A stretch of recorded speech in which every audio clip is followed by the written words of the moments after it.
مشاهدينا مساء الخير. إحالة مجر الجنسية واثنين من الإسرائيليين إلى محكمة الجنايات بتهمة تهريب الأسلحة من إسرائيل إلى مصر يفتح ملف العمالة الأجنبية وبين قوسين العمالة الإسرائيلية تحديدا في شرم الشيخ.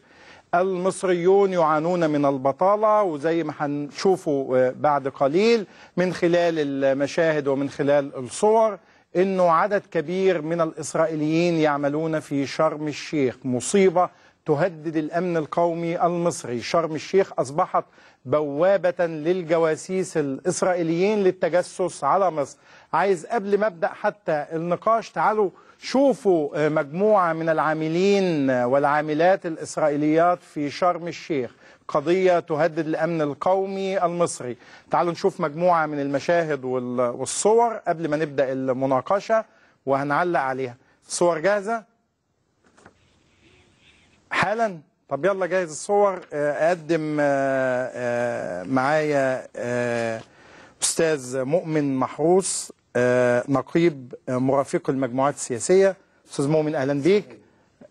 خلينا مقدم والأستاذ مصطفى الفقي مرافق مجموعات سياحية، أهلا بيك. عايز أشوف تاني بقى مجموعات الصور اللي تمثل نماذج للعاملين والعاملات الإسرائيليين في شرم الشيخ. أو زي ما أنتم شايفين يعني عاملة موظفة إسرائيلية في شرم الشيخ وتتباهى بحمل العلم الإسرائيلي بهذا الشكل. وده إدوارد تشيكوش اللي هو المتهم الأول في قضية تهريب الأسلحة إلى مصر، ومعاه المتهم الثالث الهارب. خليني بس أما أخلص ارجع للصورة اللي فاتت. ومعاه المتهم الثالث اللي هو ما زال هاربا، مأمون العليمي وشهرته مانو. ننزل تاني بمجموعة الصور. دي صورة بتجمع، دي مجموعة من العاملات الإسرائيليات في شرم الشيخ. المصريين مش لاقيين شغل وإحنا بنشغل إسرائيليات، يعني بنؤذي الاقتصاد المصري ونؤذي الأمن القومي المصري أيضا. دي صورة اللي انتوا شايفينه ده على الشاشة. ميخائيل نثبتها شوية. ميخائيل زينشتان ده مجند إسرائيلي اللي هو بقميص أو بتيشيرت نص كم أزرق اللون اللي هو على اليمين في بدايات الصورة. ده مجند إسرائيلي ومع ذلك يعمل في شرم الشيخ. يعني هذه الصور تثير الفزع والغثيان، لأنه مش ممكن أبدا يبقى أنا عندي ودي موظفة إسرائيلية يعني نايمة في الوقت اللي إحنا يجب ما ننامش. يعني لما أشوف أنا عدد كبير من الموظفات والعاملات الإسرائيليات هي نايمة، بس إحنا مش هننام، لأنه هذه المشاهد يا جماعة بس ببطء شديد شوية لو سمحت نرجع للصورة الثانية. يعني هذه المشاهد تثير الخوف والفزع. كل دول مجموعة من الموظفات والعاملات الإسرائيليات في شرم الشيخ. الصورة اللي جاية بعد كده دي السيدة فيشنا كوفافيتش اللي جاية. الصورة اللي بعد كده ده جواز سفرها، وهي دي من السيدات يعني توصف بأنها تحكم شرم الشيخ من خلال جلب العمالة الأجنبية وجلب الروسيات تحديدا. وهي متهمة بأنها هي اللي جابت إدوارد تشيكوش اللي هو المتهم الأول في قضية تهريب الأسلحة. نشوف اللي بعد كده. دي احنا شوف دي إيرينا ديتشكوفا، دي ماريانا لوشاك. دي جبنيان، دي موظفة إسرائيلية أيضا. هات اللي بعدها. ده خلاص جبناها. في مجموعة صور، مجموعة جوازات سفر، مجموعة جوازات سفر. رينا ديتشكوفا دي اللي في النص. هات ارجع الصورة الثانية دي. هات الصورة الأخيرة. دي إيرينا ديتشكوفا، دي أيضا دي اللي في المنتصف. ايوه. دي موظفة إسرائيلية في شرم الشيخ. احنا جبنا لكم بالأسماء وبالصور عشان تشوفوا انه كيف تحولت شرم الشيخ الى وكر للجواسيس الاسرائيليين. لان ما تقوليش ابدا ان في عامل اسرائيلي بيشتغل في مصر ومش هيعمل لحساب اسرائيل، لا يمكن. يعني لا يمكن هيعمل لحسابنا ولا هيعمل لحساب الاقتصاد المصري.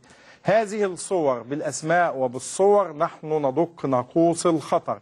عايزين نشوف تاني مجموعة جوازات السفر الخاصة، لانه لسه عدد العاملين الاسرائيليين في شرم الشيخ كبير.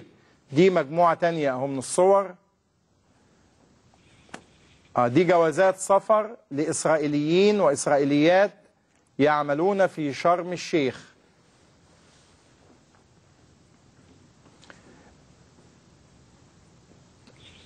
كل دول يمكن ان انا اطلق عليهم، بنسميهم مشروع جاسوس ان لم يكن قد تحول الى جاسوس بالفعل. لا يمكن ابدا انا اقتنع انه العمالة الاسرائيلية في شرم الشيخ يعني هي نقية وجاءت فقط من اجل اكل العيش ومن اجل العمل.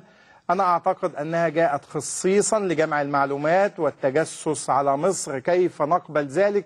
خاصة انه هذا الملف نحن نفتحه بعد حالة ادوارد تشيكوش المجري الجنسية، اللي اصبح بعد كده اوكراني الجنسية، واللي كنا يعني انفردنا بقصته منذ عدة اشهر هنا مع بدايات برنامج الحقيقة اليومي. وجبنا كمان هتشوفوا ادى ادوارد تشيكوش ده مجري الجنسية، وبعد كده استخدم جواز سفر اوكراني الجنسية. وهذا الشخص هو الذي يجلب معظم الروسيات الى شرم الشيخ، ويوصف ايضا باحد الذين يحكمون شرم الشيخ من خلال جلب الاجانب ومن خلال جمع المعلومات ومن خلال تهريب الاسلحة.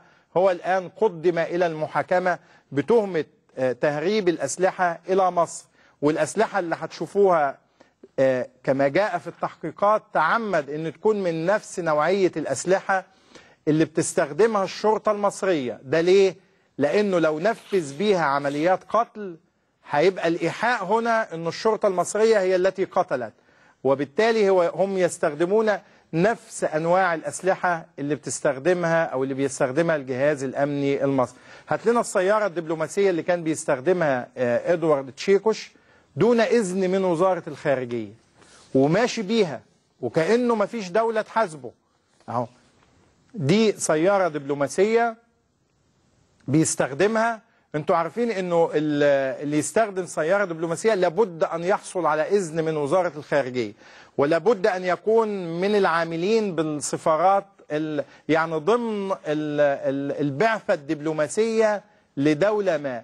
لكن هذا الشخص ادوارد تشيكوش اللي قدم للمحاكمة مؤخرا كان بيستخدم هذه السيارة الدبلوماسية ويطلع لسانه لكل السلطات، للسلطات الأمنية والدبلوماسية. ودي مجموعة صور ليه. نشوف تاني في صور مختلفة لادوارد تشيكوش عشان نشوفوا ده اللي قدم إلى محكمة الجنايات. أحاله بالأمس النائب العام المستشار عبد المجيد محمود إلى المحاكمة. ودي صورته مع المتهم الثالث الذي ما زال هاربا الإسرائيلي مانو. دي صورته معاه، لأنه تم القبض على الإسرائيلي معاذ زحالقة. هو ده اللي مقبوض عليه واللي أحيل إلى المحاكمة مع إدوارد تشيكوش. لكن المتهم الثالث اللي شفتوه مع تشيكوش في الصورة مانو ما زال هاربا. الصور كلها كفيلة بإثارة الفزع والخوف. يعني نحن في غنى عن المناقشات، لكن هنقدم لكم كل المعلومات. لكن هذه الصور لما يبقى شرم الشيخ تحولت إلى مرتع بهذا الشكل للموظفات الإسرائيليات وللعاملين الإسرائيليين، يبقى من حقنا أن نفزع. وخاصة أنه تم القبض. أهو دي صورة شاملة يعني خلينا أقول عليهم ده فريق التجسس الإسرائيلي على مصر. مش ممكن أبدا أن أنا أسمح بوجود عاملات إسرائيليات تعملنا في شرم الشيخ بهذا الشكل وبهذا الاستعراض، استعراض القوى كما تظهرنا في الصورة، وبعدين أنا أقول لا الوضع طبيعي وعادي. الوضع ليس عاديا. لابد أن نواجه العمالة الأجنبية خاصة العمالة الإسرائيلية في شرم الشيخ. هبدأ المناقشة وهنقدم لكم كل المعلومات المتعلقة بقضية تهريب الأسلحة والسؤال. كل المعلومات كانت تؤكد أنه إدوارد تشيكوش وزملائه وأصدقائه الإسرائيليين كانوا يعملون في جمع المعلومات والتجسس على مصر، لكن حتى الآن للأسف قدموا فقط بالأمس بتهمة واحدة، وهي تهريب الأسلحة من إسرائيل إلى مصر. الأسلحة اللي هربوها داخل صليب خشبي عشان يخفوها، يعني الصليب داخل رمز ديني، وبالتالي أنه الجمارك والأجهزة الأمنية مش هتفتش هذا الرمز الديني، لكن أخفوا داخل هذا الصليب الخشبي الأسلحة. المعلومات كانت بتقول أنه الثلاثة ومعاهم عدد كبير أيضا يعملون في التجسس على مصر في جمع المعلومات. لماذا قدموا فقط بتهمة تهريب الأسلحة؟ لسنا جهة قضاء، لسنا نيابة ولا منصة محكمة، لكن من حقنا أن نتساءل. كل الشهود الذين جاءوا إلينا، كل الشواهد والمعلومات تؤكد أنهم جميعا يعملون للتجسس على مصر. ربما تكون أجهزة الأمن القومي والمخابرات العامة عندها بعض المعلومات وما زالت تحقق في هذه الوقائع، لكن أنا أعتقد أن المتهمين كانوا يجب أن يقدموا بتهمة التجسس على مصر. مؤمن، عاوز أبدأ معاك. العمالة الإسرائيلية اللي احنا شفناها في شرم الشيخ بهذا الشكل، يعني من الواضح أنها أعداد كبيرة من الموظفين والموظفات. يعني هل عندهم نفوذ؟ هل بيعملوا بشكل كبير؟ لا توجد رقابة أمنية عليهم؟ منطقة الحدود مفتوحة؟ ايه المخاوف الأمنية المتعلقة بهذه العمالة؟ والله الأول بسم الله الرحمن الرحيم، أنا عايز بس أتوجه بالشكر لقناة دريم وبالأخص البرنامج الحقيقة وفريق العمل اللي هو قام بمجهود جبار من بداية الكلام ده من عدة شهور فاتت، لدرجة ان كانت العربية اتقلبت بيهم وهم جايين عشان يثبتوا الحقائق اللي كل الجهات الرسمية والجهات الامنية اخفتها، او بمعنى اصح قعدت تعبت كتير في ان انا اتوجه لكل جهة امنية. رحت وزارة الخارجية ووزارة الداخلية ووزارة القوى العاملة عشان الاستاذ ادوارد تشيكوش، وقلت عليه ان الراجل ده جاسوس ونبهته واخترت، وكانت في اكتر من جهة رسمية تعاملت معايا ان انا انسان لا افقه شيء عن اي شيء، وان الراجل ده معاه مستثمر وموجود في جنوب سيناء. لكن للاسف الشديد انا عايز بس ابدا بجزئيه بسيطه اللي حضرتك سالتني فيها. ده احنا شايفين تاني ادوارد تشيكوش اهو المجري. هو جاء الى مصر مجري الجنسيه، فجاه اصبح اوكراني الجنسيه. ده ازاي؟ انا هقول لحضرتك يا فندم. اولا القضيه دي عشان انا متابعها بشكل منفرد شويه، ان انا خضت فيها للاخر. ادوارد تشيكوش كان جايب وثيقه مجريه. الوثيقه المجريه يعني مش جواز سفر، وثيقه مجرد وثيقه داخل بيها البلد. اتعرف على اندريا بناغوشي عن طريق اصحاب شركه TEZ للسياحه. اندريا بناغوشي ده السفير الاوكراني المتواجد في داخل مصر. وبناء عليه عامه السفير الاوكراني تمت معاقبته من الجهات المختصه، لانه كان اصدر او استخرج جواب يخص ادوارد تشيكوش ان هو عامل سائق بالسفاره الاوكرانيه، شغال سواق في السفاره الاوكرانيه. وطبعا هو اشاع بين الناس ان هو القنصل الفخري للسفاره الاوكرانيه بمحافظه جنوب سيناء بمدينه شرم الشيخ. الكلام ده مش منطقي، لانه القنصليه الفخريه تمنح لابن البلد. ده شيء اساسي. هو اللي اشاعه ان هو اصلا قنصل فخري، لكن هو كان واخد جواز سفر غير مميكن لمده عام من السفير الاوكراني اندريا بناغوشي. ده مقابل 10,000 دولار. ده مقابل 10,000 دولار. الباسبور زائد الجواب اللي بيثبت ان هو شغال سواق في السفاره الاوكرانيه، مقابل ان هو طبعا يدخل العربيه بتاعته دي الهيئه الدبلوماسيه تخش البلد بدون ضرائب. ان هو ما يدفعش عليها ضرائب. طبعا، وتستخدم بقى استخدامات تهدد الامن القومي المصري. والحقيقه احنا وقتها يعني نشدنا قلنا اين الخارجيه المصريه؟ ازاي تبقى في سياره دبلوماسيه دون الحصول على اذن من الخارجيه المصريه؟ وفي النهايه اتضح اهو يعني المعلومات التي قدمناها، الحلقه دي احنا عملناها كان من قد ايه يا من اكثر من 4 شهور، يعني من 4 أشهر. وبالامس فقط قدم ادوارد تشيكوش الى المحاكمه بتهمه تهريب الاسلحه. وانا اعتقد ان المحاكمه ستكشف، لانه كل المعلومات تؤكد انه يجمع المعلومات ويتجسس لحساب اسرائيل. ادخل بقى في الوظيفه الاساسيه كمان، يعني مهمه جلب الروسيين. انتوا قلتوا له انه شرم الشيخ حتى تحولت الى يعني مرتع للروسيات القادمات من الخارج، والمصريين مش لاقيين شغل. ما استاذ وائل، انا عايز اوضح بس للساده المشاهدين حاجه جزئيه بسيطه جدا. كل المصريين اللي هنا يعني اللي شغالين في جنوب سيناء او وزاره القوى العامله بيتم التحايل على القانون بطريقه غير شرعيه، اللي هي ايه؟ اولا عمليه استجلاب العماله الاجنبيه لازم تتم بطريقه قانونيه. ازاي؟ انا عشان اجيب اجنبي من بره لازم اخد موافقه الخارجيه المصريه. اخد موافقه الخارجيه المصريه عشان يتم جلب العماله الاجنبيه. بناء عليه بيختاروا بيها البنك المركزي الدولي عشان الشركه المصريه تاخد كود داخل البنك المركزي الدولي، والبنك المركزي الدولي بيدي كود للشركه اللي هي جلبت العماله الاجنبيه ويخطر بيها الجهاز المركزي للمحاسبات. الكود ده بيتم عليه حصر الضرائب.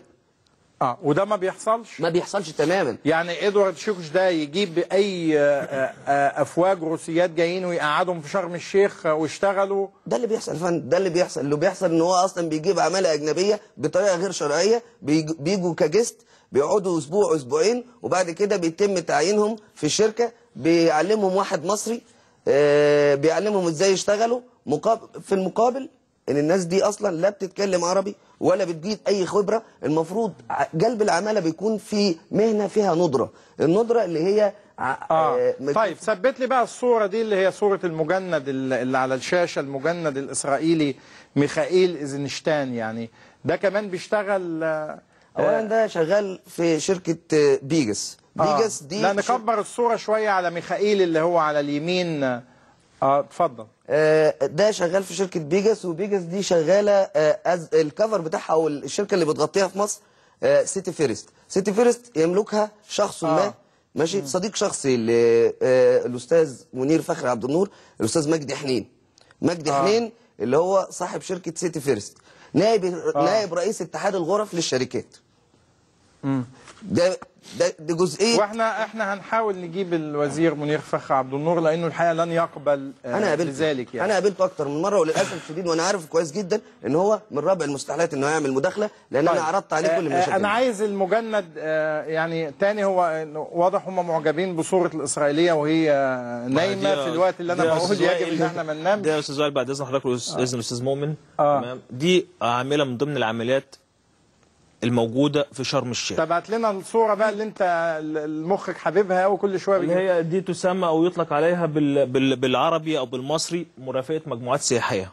اللي هي الصوره المصغره للمرشد السياحي داخل الاراضي المصريه، اللي هي دلوقتي نايمه وبتشوف شغلها على اكمل وجه. دي اسمها مارينا لوشاك. ايوه دي داخله البلد بباسبور اوكراني. لان بعد الحلقه اللي احنا عملناها مع حضرتك الحلقه الاولانيه، الشركه اللي هي شركه سيتي فيرست بيجاس تمام نبهت على جميع المناديب او اللي انا بسميهم بصفه شخصيه الجواسيس اللي على الارض المصريه ما يخشوش الا بالباسبور الروسي او الاوكراني. الباسبور الاسرائيلي ممنوع يخشوا بيه مصر، ممنوع يجوا مع مصر، عشان هم عارفين في عندنا قلق اليومين دول.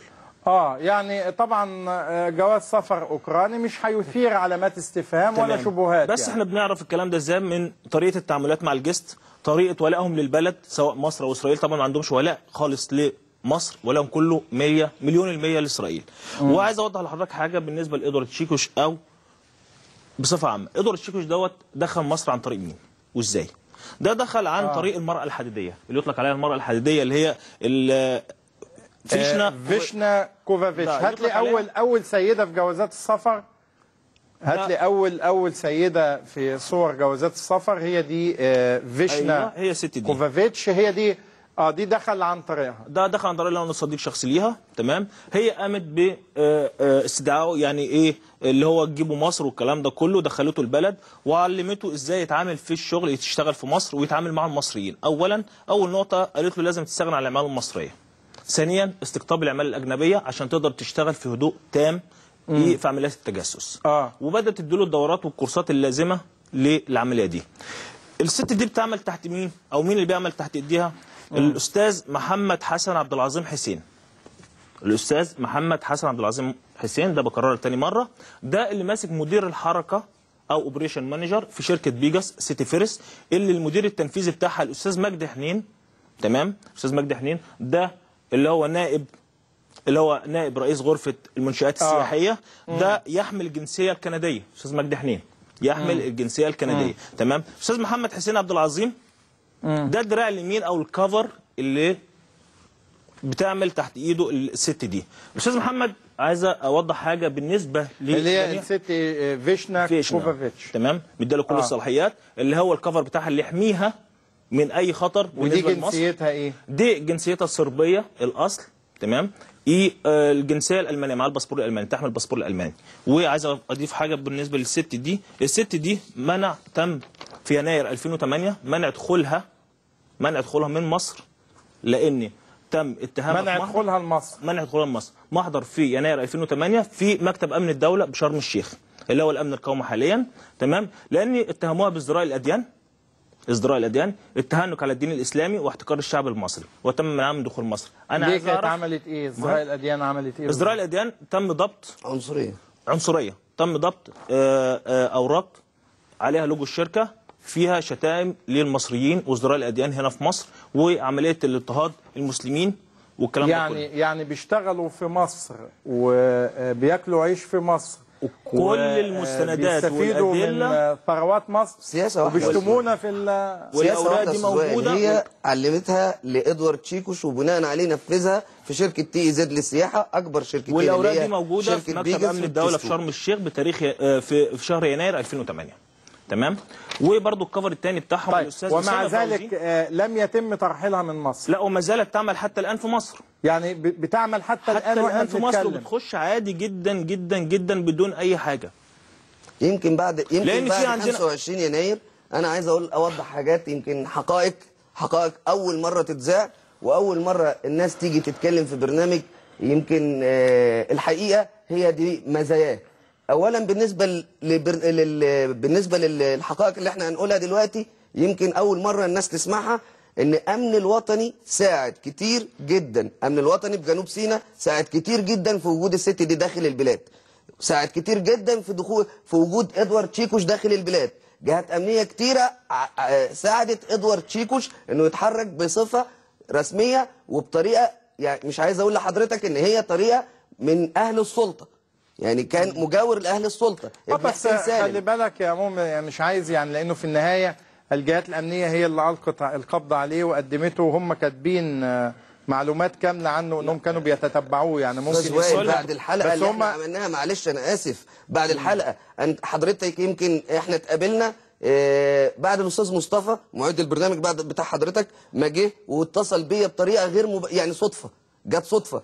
الناس في الغردقه عشان عارفين، بس نقطه معينه معلش، ان بالنسبه لجنوب سيناء، انا ليه بقول لحضرتك جهات امنيه كتير مختصه.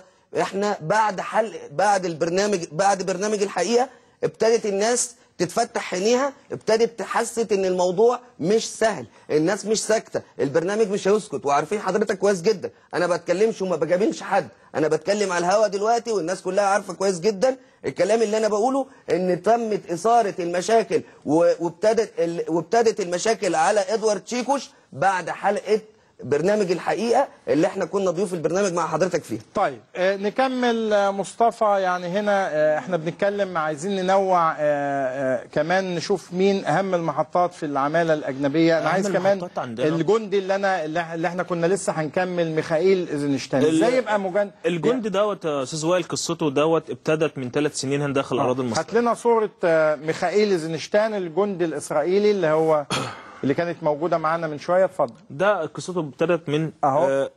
ده اللي هو في اقصى الصوره. ايوه اللي هو التخين ده، اللي هو المليان اللي شويه، هو المليان شويه اللي لابس نص كم. ودي كانت حفله شركه سيتي فيرست منظماها لجميع الجواسيس الموجوده هنا في مصر لتنظيم وترتيب الاوراق او المساندات او المعلومات اللي هينقلوها، لان هم باستمرار بيروحوا بيجوا اسرائيل بطريقه مباشره. الاستاذ ميخائيل ده دخل البلد من سنتين، تمام، وكان قاعد معايا شخصيا في غرفه واحده، وانا ما كنتش اعرف اللي هو اسرائيلي. قاعد معاك في شخصيا غرفة واحدة؟ وكان نايم معايا في غرفه واحده في فندق موفنبيك طابا ريزورت، في غرفه 291. وانت لا تعلم انه اسرائيلي ويعمل في الجيش الاسرائيلي؟ ولا لا، ما كنتش اعرف اي حاجه. اتضحت، عرفت القصه ازاي؟ لانه كان في عندنا الرحله الست فراو فيشنا او فيشنا او يطلق عليها فراو فيشنا هنا في مصر، اختارت رحله اسرائيل، فلازم بيطلع منهم مندوب كمرافق للمجموعات السياحيه، بل هو مندوب لنقل المعلومات الجاسوسيه. فخرج وطلع معاهم، فده بيطلع الشركه بتبقى عنده علم مع الباسبور الروسي، بيخش وبيطلع بالباسبور الروسي. ففوجئت ان انا قاعد في يوم من الايام كل يوم هو يتحرك ويخرج والكلام ده كله ومش بلاقيه. بيروح فين؟ بيقول انا كنت في اسرائيل. بتعمل ايه في ايلات؟ يقول لي انا كنت بشتري شويه حاجات. طب الباسبور بتاعه موجود قدامي، طب دخل ازاي؟ عدى الحدود ازاي؟ فهو خرج من الغرفه، فانا اضطريت ان انا افتش في حاجاته. فتحت شنطته والدولاب بتاعه، لقيت باسبور اسرائيلي. صعقت هعمل ايه؟ اجي ابلغ الشركه. باسبور اسرائيلي مخبي لا يستخدمه طبعا. باسبور اسرائيلي ده بيروح اسرائيل ويرجع من غير ما حد يعلم عنه حاجه، عشان خاطر لما تيجي الجهات تمسكه الشركه تقول لك احنا مالناش دعوه بيه. انتوا مسكتوه ده هو روسي، اللي احنا نعرفه ده روسي، ده ما نعرفش اللي هو اسرائيلي، يعني عشان يخلعوا من المسؤوليه اللي هتتحط عليهم في الوقت ده. يعني انت فتشت في اوراقه واكتشفت الجواز السفر الاسرائيلي؟ اكتشفت الجواز السفر الاسرائيلي. طيب ما بلغتش ليه الجهات الامنيه؟ الجهات الامنيه معلش في عهد النظام السابق انا ما كنتش اقدر افتح بقي. لان كانت الشركه عندنا ايدهم طايله، ده مشوه رحلوه من شرم طبعا الشيخ. يعني عايز انوه كمان انه حسين سالم كان يحكم كان امبراطور شرم الشيخ، وانه يعني كان يحمي كل هذه البطانه وهذه الشخصيات يعني. وبالنسبه للشخصيات الموجوده والمسؤول عن الموضوع ده، في عندنا الاستاذ اسامه فوزي سمعان، ده مدير فرع شرم الشيخ. لا بس خلينا عند ميخائيل ايزنشتاين. يعني انت اكتشفت انه اسرائيلي. اكتشفت ازاي انه بيعمل في الجيش الاسرائيلي بقى؟ ما احنا قعدنا واتكلمنا والكلام ده كله، فبدات في الميتنج اللي احنا بنعمله للجست اللي جاي لنا عشان نشرح له البلد والكلام ده كله والمعالم السياحيه عندنا في البلد. فكنا بننظمها انا يوم هو يوم يشرح. ففي اليوم بتاعنا قعدت اسمع الميتنج بتاعه، اشوف هيتكلم ايه عن البلد. لقيت كل شرحه لاسرائيل، كل شرحه لاسرائيل، ولاء لاسرائيل. ما بيشرحش مثلا القاهره عندنا المتحف المصري، الاهرامات، ما بيشرحش مثلا دير كاترين عندنا، جبل موسى، المناطق المعالم السياحيه ما بيشرحهاش. ده للافواج السياحيه. الافواج السياحيه. فجه كان في جيست عايز يطلع القاهره، فبيقولوا له احنا عايزين نطلع القاهره، المسافه قد ايه؟ المفروض مسافه 5 ساعات. قال لهم لا ده القاهره دي رحله متعبه جدا ومرهقه وما اعرفش وايه، وما فيش هناك حاجه في القاهره، والبلد والقاهره فيها زباله كتير وما اعرفش وايه وهيسرقوكم والمصريين ومش المصريين. انا سمعت الكلمه دي زعقت له قدام الجيست في الميتنج. قلت له ازاي انت تتكلم الكلام ده على البلد؟ بعدها قعد معايا وكلم واتصفينا، وفي الكلام عرفت ان هو اسرائيلي، تمام، وكان بيشتغل في الجيش الاسرائيلي. هو بنفسه اللي قال لي الكلام ده شخصيا، هو شخصيا اللي قال لي الكلام ده. انا دخلت اسرائيل يوم كذا وطلعت الباسبور الاسرائيلي يوم كذا، ووالدتي روسيه او والده اسرائيلي وكان شغال في الجيش برضه الاسرائيلي والده، وجاب لي قصه حياته كلها. بس انا في الوقت ده ما كنتش اعرف اتكلم مع اي حد في الشركه، لان الشركه كلها وميخائيل ايزنشتاين ما زال موجودا في شرم الشيخ؟ بعد الحلقه اللي احنا عملناها رحلوه على اسرائيل. دلوقتي هو يعمل في مدينه ايلات. في مدينه يعني إيلات. رحلوه بعد الحلقه. يعني انا كنت اتمنى انه في يتم مدينه إيلات، بس في حاجه والتحقيق معه. يعني الهدف ايه؟ في إيلات عشان تبقى قريبه من الحدود المصريه، اللي هم يقدروا يبعتوا له المناديب يتلقوا المعلومات والدروس الخاصه بالجاسوسيه. يعني عندنا الروس او الاوكران اللي هم موجودين قدامنا في الصوره العامه، بيعدوا المنفذ طابه، يعدوا يقابلوه في إيلات، يدوهم التعليمات التمام هتعملوا ايه وتشتغلوا ازاي كاداره، ويرجعوا تاني على مصر. يعني لسه بيقابلوا ميخائيل ايزنشتاين في طبعا إيلات، موجود في إيلات، في مدينه إيلات، وياخدوا منه تعليمات، كل التعليمات. يعني انت هنا قدام مجموعه من الحقائق والمعلومات، وانا استاذ وائل انا مكانها كله بالادله والمستندات. طيب خليني ندخل في ما بعد ذلك. يعني ادوارد شيكوش هنا قضية السلاح، ايه اللي حصل في قضية السلاح؟ لانه احنا طبعا انا اعتقد انه المعلومات التي تقدم الان والمعلومات اللي قدمت من عدد كبير من المواطنين وايضا المستندات والصور تؤكد انه احنا امام شبكات تجسس، لكن للاسف وتم احاله ادوارد شيكوش فقط بتهمه تهريب السلاح. نجيب تاني صوره ادوارد شيكوش اللي هو المجري الجنسيه. وادوارد شيكوش ده على علاقه وطيده بفيشنا اللي هي مديره شركه بيجاس او سيتي فيرست، الشركه المصريه اللي المدير التنفيذي بتاعها الاستاذ مجدي حنين. ايه اللي بيعمل تحت ايديها الاستاذ محمد حسن اللي على علاقه وطيده بمانو وادوارد شيكوش ومعاذ. لان كان محمد حسن عبد العظيم ده اولا انا ما اعرفش دخل السياحه ازاي، لان معاه ثانويه عامه، ازاي يبقى مدير حركه في شركه زي دي؟ طبعا كله بالفلوس، يعني هم دخلوه يمسك مدير اوبريشن عشان ويدوا له فلوس زياده عشان خاطر ومعاذ المتهم الثاني، معاذ زحالقه المتهم الاسرائيلي اللي تم القبض عليه، ده على علاقه شخصيه بمحمد حسن، وكان بيروح له المكتب. وانا واحد من الناس اللي كنت مع محمد حسن في منفذ طابه، وقال لي تقابلني في طابه عشان شفتوه. يعني يمكن اقول لحضرتك هو القصه عشان الناس مش عارفه ايه واحد عربي اسرائيلي يشتغل في شركه مصريه وطريقه الشغل ازاي. اولا بيبقى في منفذ طابه في مندوب مصري من الجهات تبع الحدود المصريه، واحد بيبقى واقف تبع الحدود الاسرائيليه.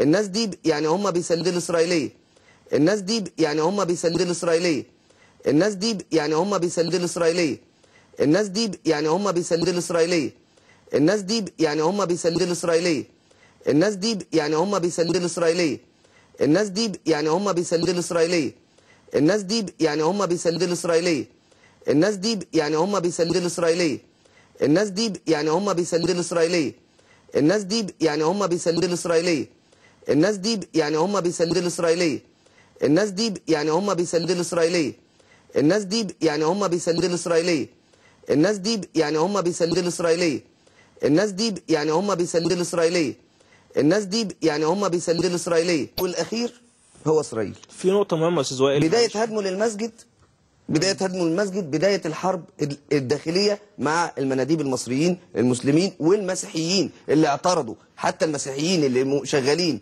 مناديب مصرية اعترضت على هدمه للمسجد، وحط مكان المسجد اللي هو داخل الشركة جنريتور مولد كهرباء، وكان بيذكر على باب المسجد ومعاه مش عايز اقول البنات اللي هي مومس، مش عايز اذكر الفاظ مش خارجه، اللي هم الروسيات اللي هم تم الامر. انتوا قلتوا في محاضر تم توقيعها كمان، ان بيتم استخدامهن في اعمال الضعاف بالظبط. واللي حصل كالاتي، ان هو علاقته بمانو علاقه وطيده جدا، وبيتم مانو ده صاحب شركه اسيا تور في اسرائيل، بينفذ لشركه تي زد للسياحه، وبينفذ لشركه بيجاس للسياحه. الشركتين اللي هم يعد دول يا استاذ وائل اكتر شركتين بياخدوا دعم طيران.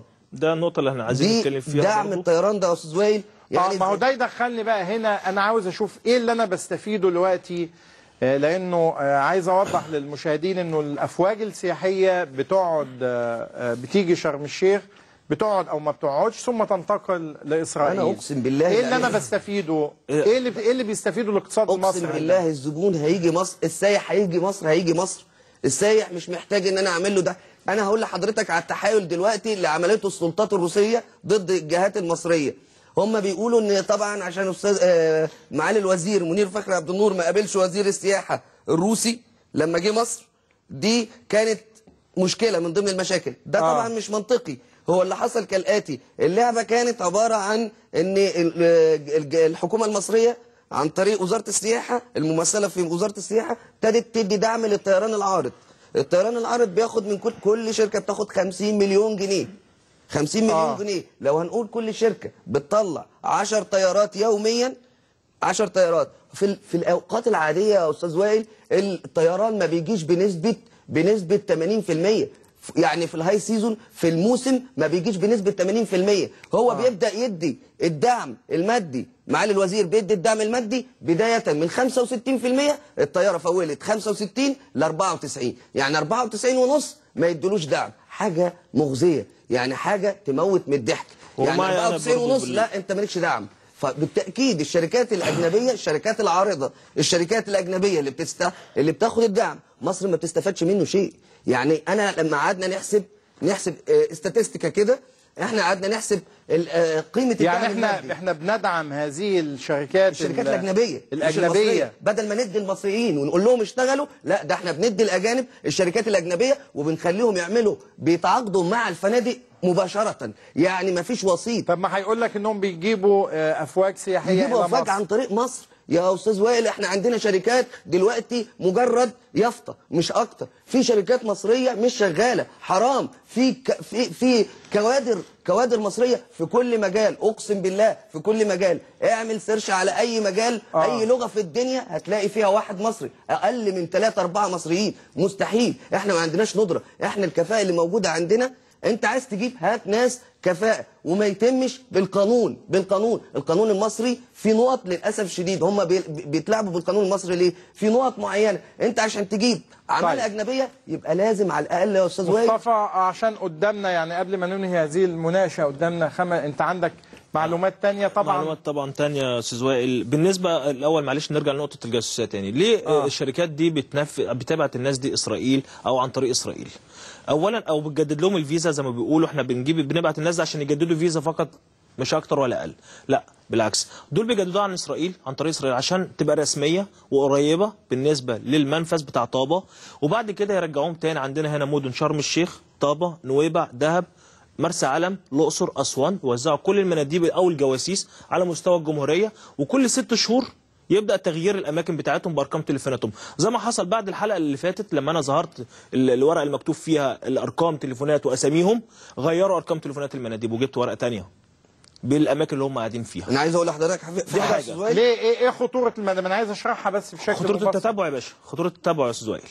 يعني انا في رقم تليفون معايا، انا ما اكلمه انا هعرف المكان ده المندوب ده فين او الجاسوس ده فين، فهم بيغيروا ارقام التليفونات، يدوها النهارده لواحد مصري، بكره لواحد اجنبي، بعده لواحد مصري كده. عمليه التوريد في الشركات، يعني بعد ما كان المندوب يجي الشركه يومين في الاسبوع او 3 ايام عشان يورد الفلوس اللي باع بيها، دلوقتي شركه بيجاس بتعمل حاجه ثانيه، ان المندوب ما بيروحش الشركه، بيجي محاسب من الشركه يلف على الفنادق ياخد منهم الفلوس عشان الضبطيه القضائيه، عشان ما حدش يخالف وما يلبسوش اليونيفورم. في حاجه ثانيه يا استاذ وائل معلش يا استاذ مصطفى، اللي هي ايه؟ جزئيه بسيطه، الناس بتستغل عامل الوقت وعامل ان البلد دلوقتي واقف حالها ومفيش سياحه، وبيقولوا ان احنا بنحاول ندعم السياحه، ندعم ونوقف. القصه مش بالدعم، قصه ازاي نبني كوادر وظيفيه حقيقيه من الشباب المصري نقدر نبني بيها السياحه، نقدر. انا واثق تمام الثقه ان في كوادر وفي ناس عندها خبرات، طبعا على الاقل احسن من العصابات اللي احنا شايفينها، اللي في النهايه بتجمع معلومات وبتهرب اسلحه الى داخل مصر وبتتجسس على مصر. شيء مغزي يا استاذ. بالنسبه برضو لدخل الشركات بعد اذنك يا استاذ مؤمن، بالنسبه للمبيعات اللي بتحصل عن طريق الشركه هنا في مصر او مقر الشركه هنا في مصر، الفلوس دي مصر ما بتشوفش منها حاجه، لان بيتم توريد المبالغ ديت للمحاسب، والمحاسب تلقائي بيطلع على رقم الحساب، اللي رقم الحساب 02 72 75 0302 180. ده حساب في بنك CIB باسم شركه انترناشونال BGS. الفلوس دي كلها محوله للخارج، احنا ما بنستفدش من اي حاجه، ما بندفعش ضرائب. الفلوس ايه؟ فلوس المبيعات والدعم والكلام ده كله بيتحول مباشره للخارج، احنا ما بنستفدش منه حاجه. اولا ما بندفعش ضرائب للحكومه المصريه، لان شركه سيتي فيرست اللي صاحبها الاستاذ مجدي حنين بيقدم ورق للضرائب اللي هو مش شغال وخسران، وفي نفس الوقت يروح يقدم ورق تاني لوزاره السياحه ان هو شغال وكسبان عشان ياخد دعم الطيران، بياخد دعم دلوقتي على السولار بتاع الطيران وعلى العدد الكراسي الفارغه الموجوده على الطياره، وده منشور من هيئه التنشيط السياحي بالنسبه للدعم اللي الشركات تصرفه. طيب وانا يهمني التجسس والامن القومي، لانه يعني وانا بختم طبعا بتوجه اليكم بالشكر، لكن عايز اشوف نستعيد معاكم تاني الصور اللي بتتعلق بالإسرائيليين العاملين في شرم الشيخ، والتلاعب ازاي انه يعني جواز السفر الإسرائيلي يدخل هنثبت الصورة اللي فاتت يتحول إلى جواز سفر بيقوموا عملية أوكراني أو جواز سفر روسي. عشان ده مين؟ عملية الدعاية بيقوموا، دي خريطة إسرائيل موجودة قدامهم دلوقتي، بعملية الدعاية أو اللي هو الشرح إسرائيل. دي على أرض مصرية، هم قاعدين في مصر، فندق هوليدي طابة، دي سوليه هوليدي طابة.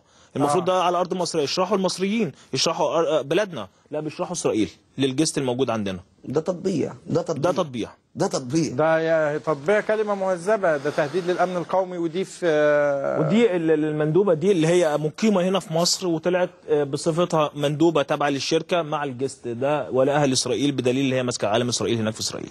في حاجة تانية يعني هذا التعلق بالعلم الإسرائيلي وسايبين موظفين وموظفات إسرائيليات. الست إيرينا تشيكوفا دي روسية يهودية متعصبة جدا ومعروفة على مستوى جمهورية مصر العربية مدى كرهها للمسلمين، اللي هي لابسة أخضر، اللي لابسة أخضر اللي في النص، وولائها الكامل لإسرائيل.